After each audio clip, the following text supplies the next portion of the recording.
For 1,000 millennia, the Concordant Alliance, an ancient coalition of powerful civilizations, ruled the galaxy with precision and pride.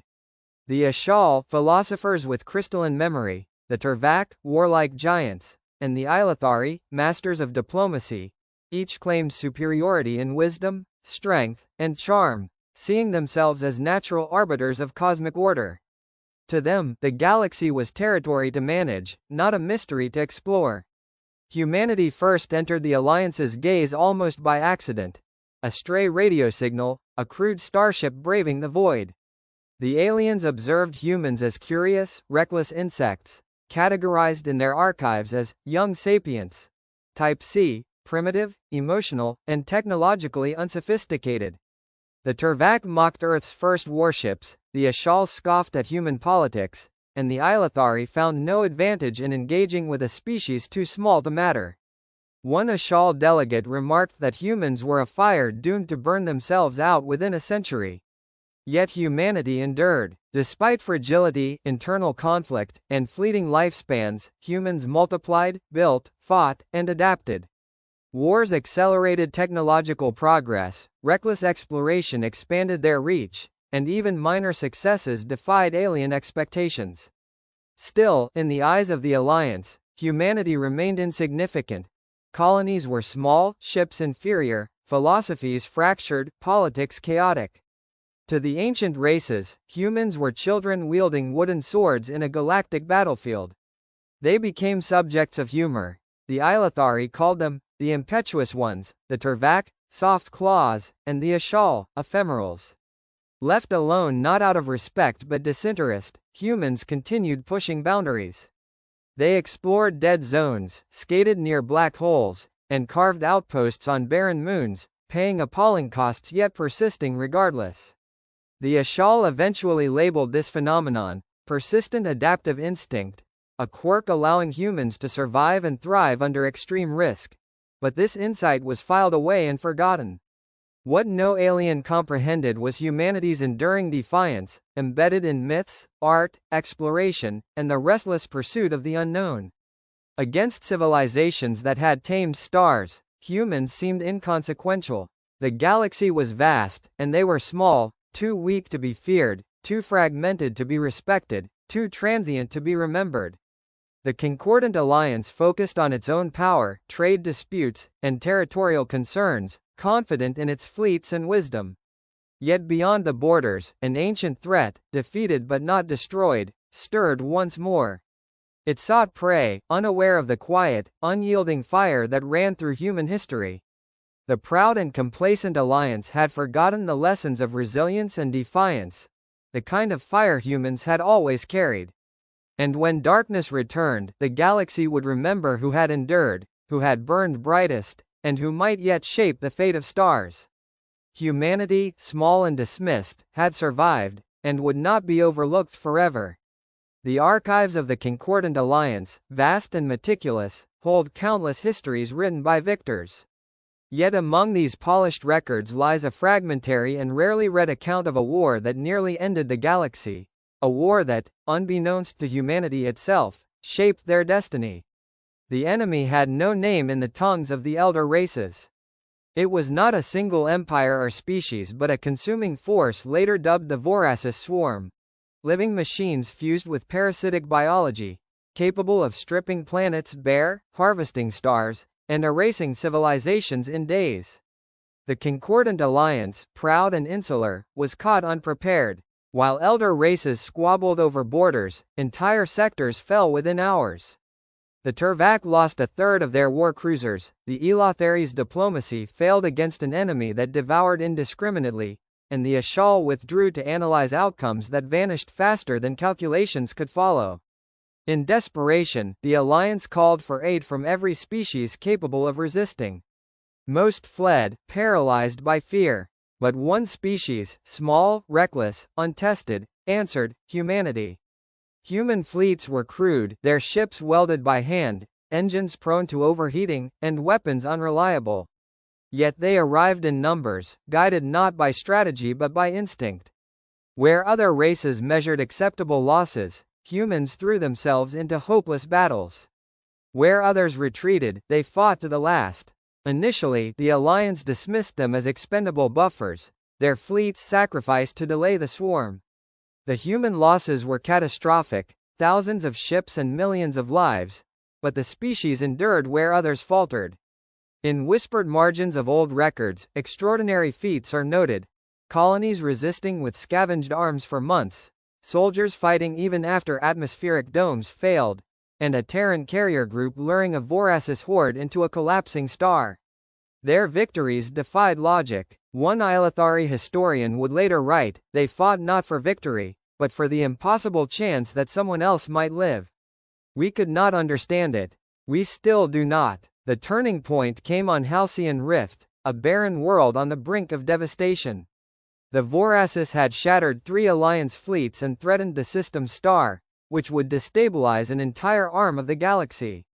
Hesitant, the Alliance refused to commit fully. Humanity did not. With barely a tenth of their forces remaining, ragged ships and crews launched into the heart of the swarm, knowing return was impossible.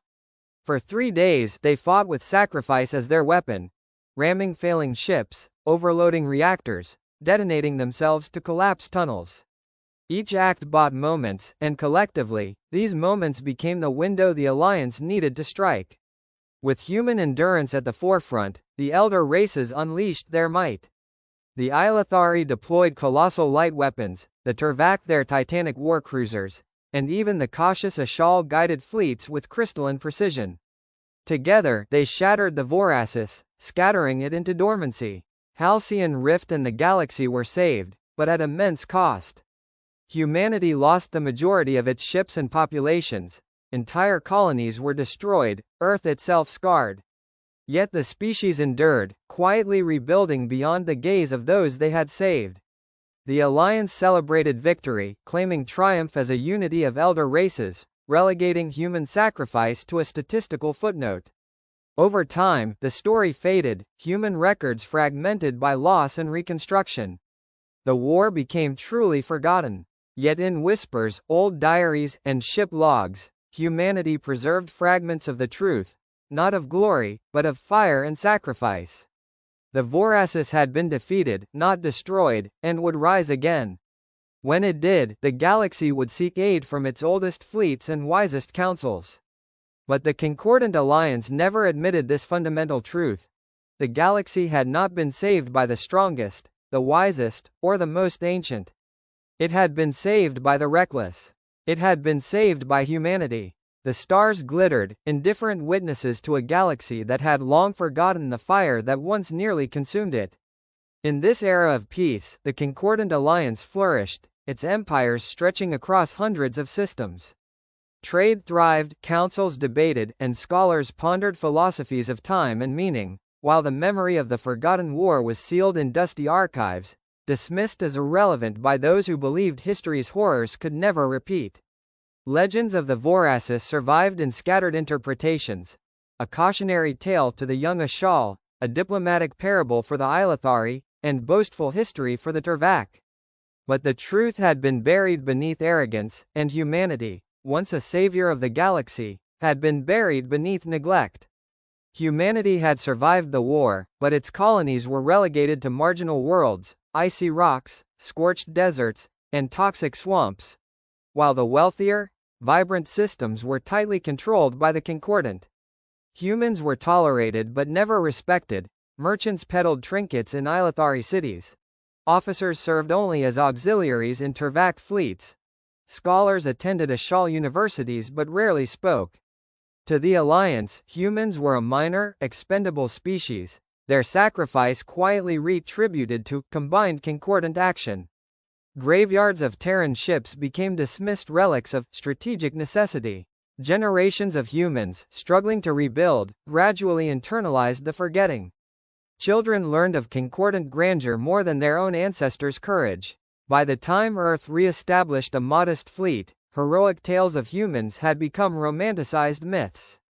Myths did not feed colonies, mine resources, or win contracts. And so, the forgotten war remained forgotten. Among the elite, humans became objects of ridicule. A Turvak admiral mocked their inefficiency, and a Shal philosopher derided their emotional volatility.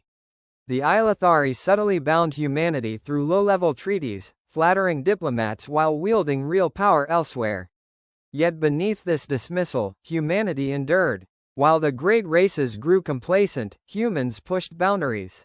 Their colonies expanded into fringe systems, miners braved chaotic asteroid belts, and explorers mapped sectors deemed too dangerous for alien ships. Many perished, but survivors carved homes from the void. Alien scholars puzzled over humanity's resilience. Their stamina, pain tolerance, and defiance defied logic. Some dismissed it as inefficiency. Others quietly wondered if it was something more. For now, the galaxy ignored them. That would change with the Whispers. A human listening post in the Perseid expanse detected faint, unnatural signals, rhythmic, pulsing, and alien. Later, an Ashal convoy vanished along a well-charted corridor, leaving ships scarred by unknown forces. Official records labeled it navigational anomalies, but humans whispered names from forgotten history: Voracis, Rift, Swarm. The Concordant laughed at such fears, convinced of their eternal stability. Yet, on human colonies, in small museums, and among families who preserved names etched into lost ship logs, the whispers grew louder. Humanity did not fully remember, but deep within, they felt the stirring of a returning darkness. A storm was coming, one the galaxy would be unprepared for. When it arrived, the proud races would search for strength in their fleets, archives, and diplomacy, and find none. For while the galaxy had forgotten who first stood against the darkness, humanity had not. Not entirely, not yet. When shadows spread across the stars once more, the species dismissed as reckless and insignificant would rise again, not for glory or recognition, but because the fire that had once saved the galaxy had never truly died. It had only been buried. The first sign came in silence.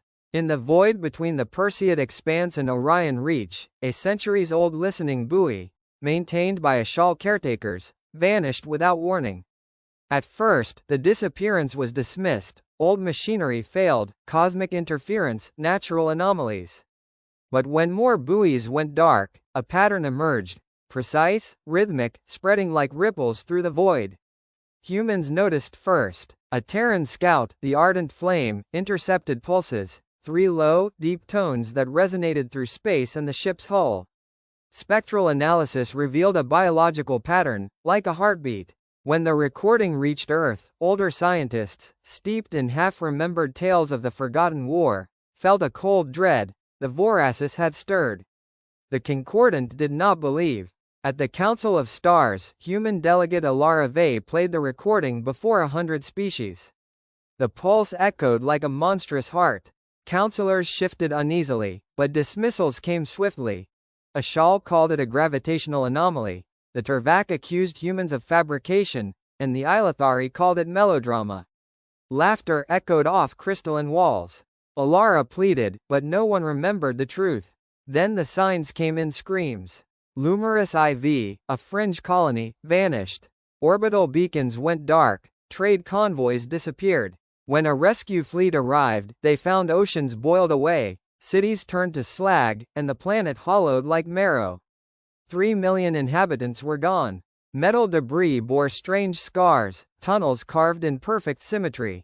Every Ashal archivist, Ilathari diplomat, and Turvak warrior recognized the old terror. It was the swarm. The Voracis had returned. Panic rippled through the Concordant, but pride prevailed. It cannot be the same, they insisted. It is a fragment, not a threat. Fleets were mobilized, ceremonial ships armed, treaties revised, archives scoured for calculations to explain the impossible. Yet humanity waited. Unlike the other races, humans did not laugh. They did not hesitate. Buried in myth and half-forgotten history, they remembered enough. Fleets began silent mobilization. Shipyards on Earth roared to life. New vessels rising from the memorial husks of those lost at Halcyon Rift, scarred, faster, battle-ready. The echo of ancestors stirred within them. Meanwhile, the Voracis consumed the fringes, patient and relentless. Entire systems fell silent. Survivors spoke of living machines that adapted with every weapon. Human captains called them a plague that learns. The Concordant still clung to unity, holding council after council, but fear ran deep beneath the polished halls. The Turvak trained warriors with desperation. The Ilathari doubled treaties. The Ashal filled libraries with grim predictions. Through it all, humanity prepared, not for glory or recognition, but for survival. They understood what the Concordant could not. The Voracis did not negotiate, retreat, or relent. They consumed, and the only defense against consumption was fire. Beneath the celestial dome of Varith, the oldest structure in the Concordant Alliance, the Council of Stars convened. Vaulted ceilings of crystal reflected the light of 1,000 suns as Ashal philosophers, Turvak generals, Ilathari envoys, and countless lesser species gathered. For centuries, these meetings had been ritualized displays of pride and diplomacy. Now, fear hung over the chamber. Holograms flickered to life. Images of Lumerous IV, hollowed to bone. Writhing Voracis ships. A pulse echoing like a monstrous heartbeat. The swarm's return was unmistakable.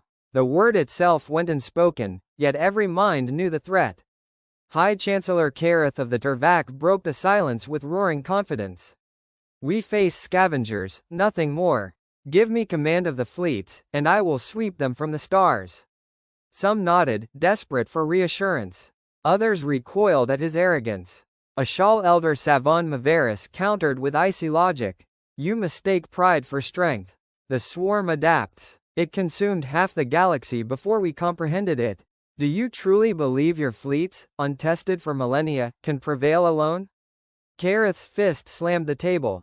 Better libraries than graves, Mavaris shot back. The chamber erupted, roars, whispers, and flashes of light from Ilathari diplomats attempting to mediate. Lesser species huddled in fear. The Ilathari envoy spoke next, her voice soft yet precise.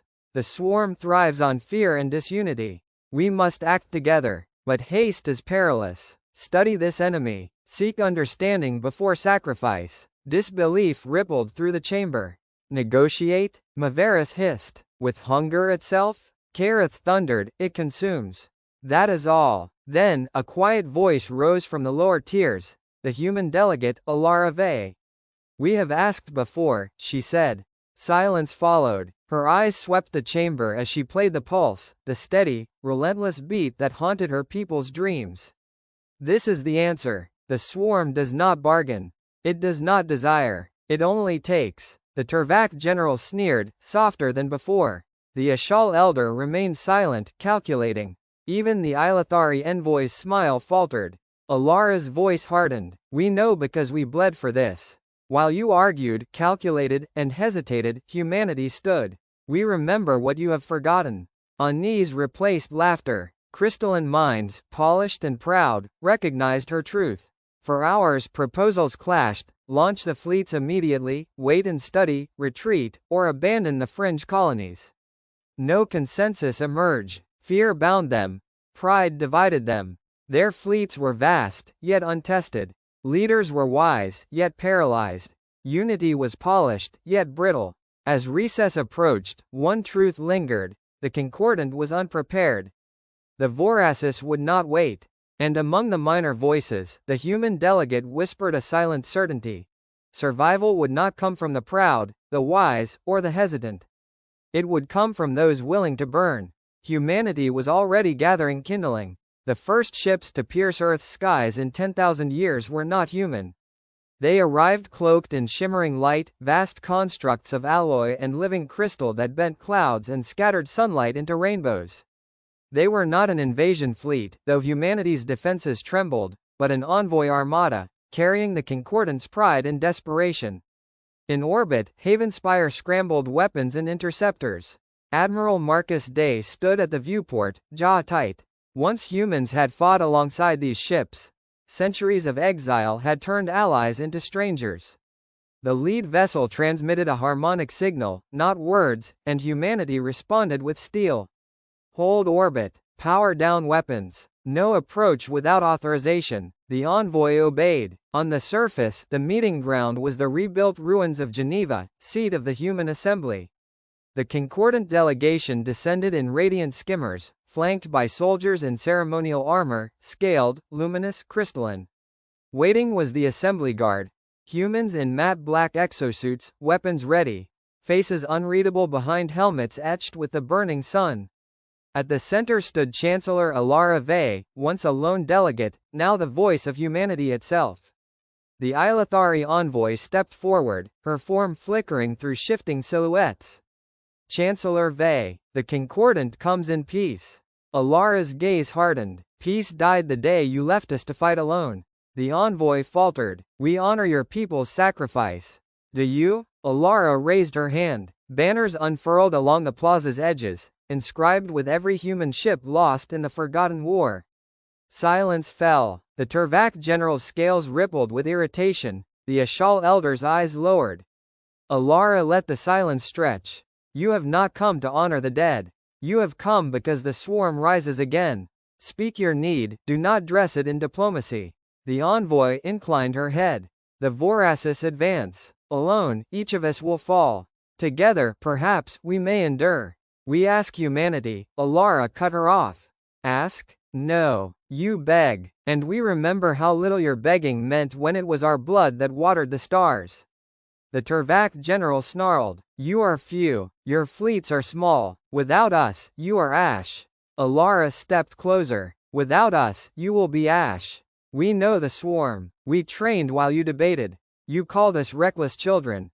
Children grow, and what grows in fire does not burn easily again. The envoy raised her hands. We do not deny your strength. We only ask it to stand with us. The galaxy needs you. The Concordant needs you. We need you. The Concordant were not granted an immediate answer. They were escorted into the assembly hall, a circular chamber where leaders of every human colony and fleet convened, holographic presences flickering beside physical seats. Debate raged. Admiral Day argued refusal. Governor Lin of Mars argued survival demanded alliance. Others demanded terms, vengeance, or glory. Alara remained silent, noting the envoy's unease and desperation. At last, she rose. Humanity will not be your shield again. If we stand as equals. Not as pawns, not as sacrifices. Equals. Our fleets fight where we choose, under our command. Our blood buys our future, not your pride. The Ashal elder bowed, the Ilathari envoy nodded, even the Turvak general remained silent. As the Concordant prepared to depart, the envoy paused.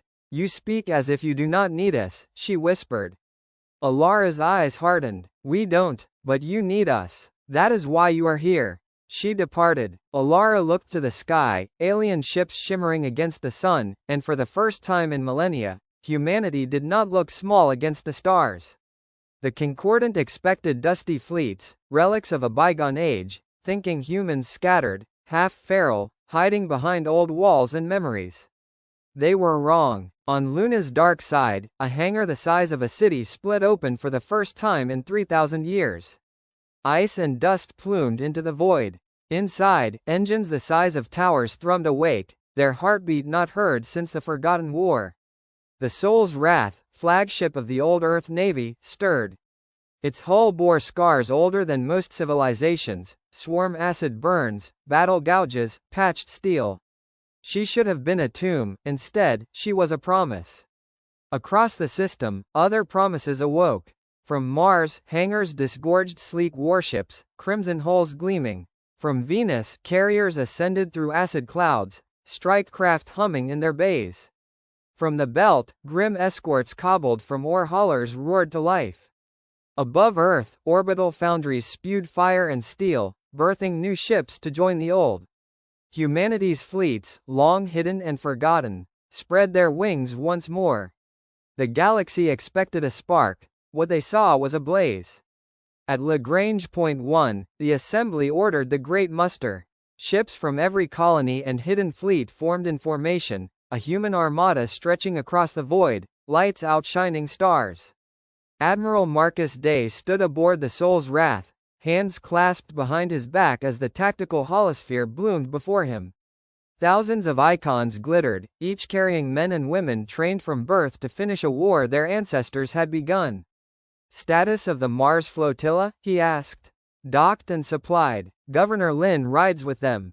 And the belt? Every hauler armed, every escort ready. They swear to burn every asteroid before the swarm takes another inch. A faint smile crossed Marcus's scarred face. Earth itself trembled with resolve. Billions volunteered. Factories poured out weapons. War academies reopened, drilling new cadets under veterans' watchful eyes. Burning sun banners flew across every city, colony, and ship. Humanity had not forgotten. Humanity had been waiting. When the muster was complete, the assembly broadcast one message to the galaxy. Alara Vey delivered it, face stern and unflinching. To the Concordant, who abandoned us when the fire came. To the Swarm, who devoured our worlds and thought us broken. To every race who still doubts humanity's place among the stars. Hear us now. We are the children of Ash. We are the heirs of fire. For 1,000 years we have carried the weight of silence. For 1,000 years we have sharpened ourselves against memory. You thought us gone. You thought us forgotten. You thought us weak. But we are still here. And we are coming. Across the galaxy, her words echoed like thunder. The Concordant were stunned. Civilizations that had dismissed humanity trembled at the sight of their armadas. Some whispered that humans would burn friend and foe alike. Others recognized a people forged in fire, never laying down arms. In the Swarm's hive mind, far beyond the rim, something stirred. The Voracis remembered that fire and turned its hunger toward Sol. Before departure, a great assembly in Earth orbit saw soldiers line carriers, workers throng foundries, citizens fill stations. The old Earth flag rose alongside the new burning sun banner. Admiral Day's voice carried through every ship. We do not fight for the Concordant. We fight for the dead, the living, the children who will inherit free stars. We fight because we are human, and humans endure. The fleets answered as one, a roar across the void. Burn the Swarm. Engines ignited, hulls gleamed. Humanity, exiled for 1,000 years, returned to the stars. On distant worlds, aliens watched in awe and dread. Some cheered. Others warned humanity's fury might consume more than the Swarm. None could deny the truth. The galaxy had forgotten humanity. Now, humanity would make them remember. The void was quiet before the storm. Thousands of human ships, joined by a handful of Concordant vessels, drifted along the edge of the Perseid expanse. The stars glimmered coldly, indifferent witnesses to the impending clash. Sensors detected no movement, but humans knew better. They had learned to listen to the void. The pulse was there, faint, rhythmic, waiting. Admiral Marcus Day's fingers hovered over the tactical console. He could feel it, deep in his stomach. The same sensation his ancestors had felt before Halcyon Rift, before the Forgotten War. Status? He asked, voice steady. Outer sensors detect anomalies, his tactical officer replied. Shadows moving across the void. Energy readings spike in patterns. No identifiable ships yet. Day nodded. Prepare for engagement. Keep formation tight. Remember what they do, and remember who we are. The Voracis emerged like a swarm of living nightmare. Metallic carapaces fused with pulsating organic growths, tendrils extending and retracting with horrifying intelligence. Their ships were irregular, alive, adaptive. One moment destroyed, the next reformed from debris, lunging again. Human fleets did not flinch. Centuries of preparation, endless drills, and stories of ancestors lost in the Forgotten War merged into terrifying clarity. The first human frigates darted forward, drawing fire. Explosions blossomed across the Voracis hives. Drones swarmed from carriers, relentless in targeting. Humans fought with cunning. Ambushes in asteroid belts. Feigned retreats. Ships rigged to explode in sacrifice to destroy clusters of enemy vessels. The Concordant struggled at first. Their formations were rigid, weapons meant for stationary targets. Humanity's fire turned the tide. Captain Lin of Mars led the vanguard. Her ship, Red Tempest, danced between tendrils, deploying electromagnetic nets to short-circuit organic metal fusion. They adapt to weapons, she radioed, but they can't adapt fast enough to us. Admiral Day ordered the Soul's Wrath to fire experimental plasma lances, triple-phase torpedoes piercing self-repairing armor. They struck true, shredding Voracis clusters. Every engagement revealed a rhythm humans sensed instinctively. Sacrifice, unpredictability, and audacity outpaced the swarm. Terran assault fighters executed a high-risk maneuver. A carrier accelerated toward a massive hive ship, ejecting smaller craft. The hive retracted defenses, the fighters flanked, detonated micro-reactors, and the hive erupted in fire and shrapnel. The Concordant watched in disbelief. Humans were turning the impossible into victory. By the end of the first engagement, humans inflicted catastrophic losses. Hives destroyed, tendril-fused ships reduced to drifting wreckage. Casualties occurred, but survivors pressed on. The Turvak general muttered, voice tight with respect, "They are remarkable. They are fire incarnate." Even the Ilathari envoy shimmered approval. The Voracis pulse faltered. It had not anticipated a species that could predict, adapt, and sacrifice. Humans pressed the advantage, anticipating ambushes, cutting supply lines, destroying hive clusters. When battle ended, the void was littered with wreckage. Silence returned, tinged with victory. Admiral Day surveyed the field. The swarm retreated into darkness.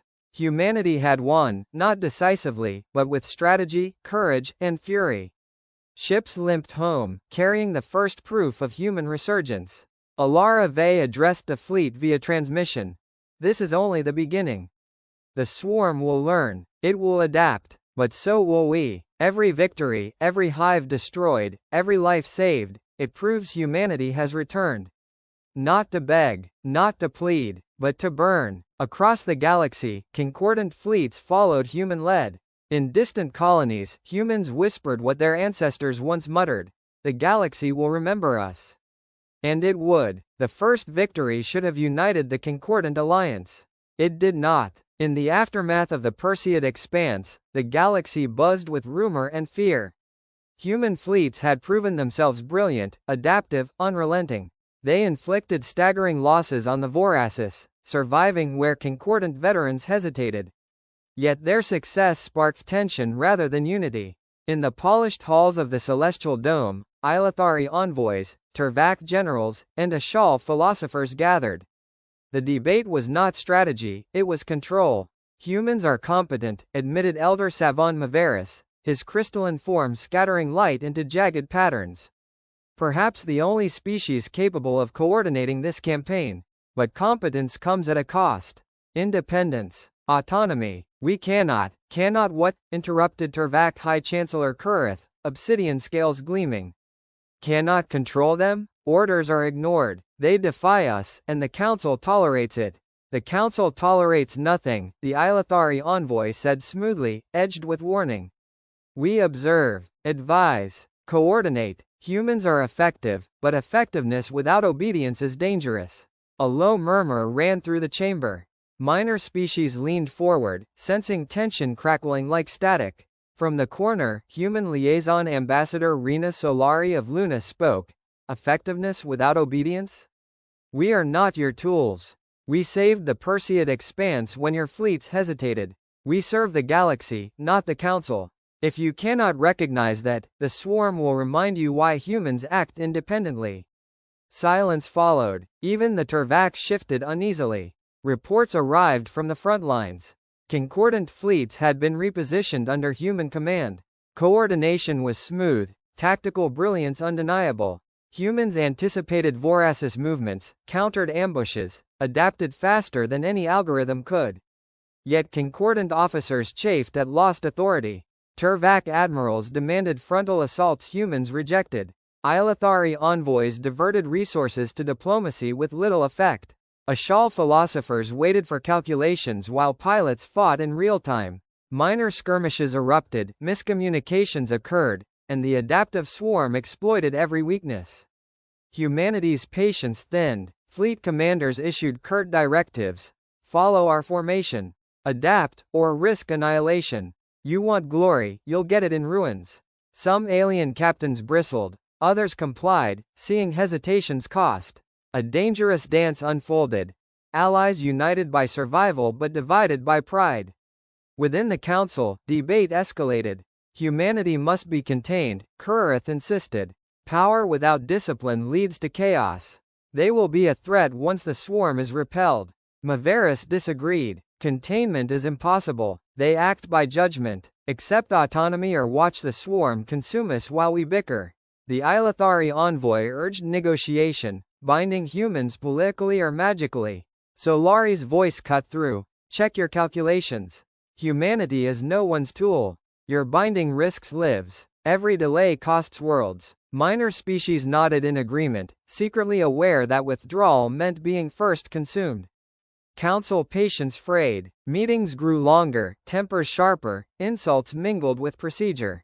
The Concordant appeared weaker than the threat it faced. On the battlefield, the swarm advanced relentlessly, recalibrating, spreading into multiple vectors. Systems at the fringe fell. Every lost minute in council deliberations cost billions of lives.